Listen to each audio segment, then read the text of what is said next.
घर चढ़ के मारब बरियारी रे छूट जी तो कैल रंगदारी रे घर चढ़ के मारब बरियारी रे तोरा बाप के न तोरा दादा के चिन्हबहु बेटा सब गोली मारबहु तैगो गिनबहु तोरा बाप के न तोरा दादा के चिन्हबहु बेटा सब गोली मारबहु तैगो गिनबहु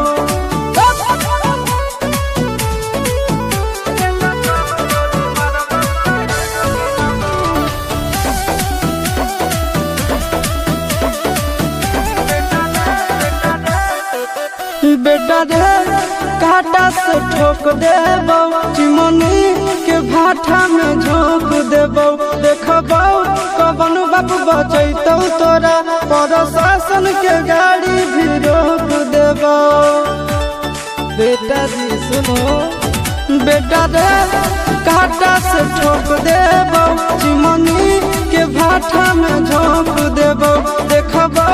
कवन बाप बचैतौ तोरा प्रशासन के गाड़ी भी रोक देबौ तोरा जैसन के हम खड़े खड़े गिनबौ बेटा सब गोली मारबौ तैगो गिनबौ तोरा बाप के न तोरा दादा के चिन्हबौ बेटा सब गोली मारबौ तैगो गिनबौ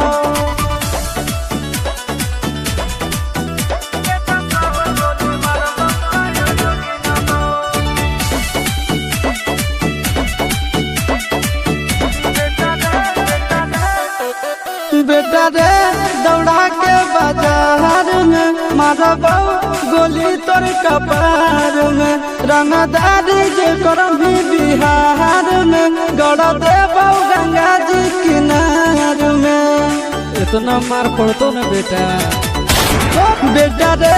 दौड़ा के बाजार में मारबौ गोली तोर कपार में रंगदारी जे करभी बिहार में गड़ देबौ गंगा जी किनार में चिंटू आशीष के कारण सुनबौ बेटा सब गोली मारबौ तैगो गिनबौ तोरा बाप के न तोरा दादा के चिन्हबौ बेटा सब गोली मारबौ तैगो गिनबौ मारत मारत पिछुआरा लाल कर दे बेटा ध्यान से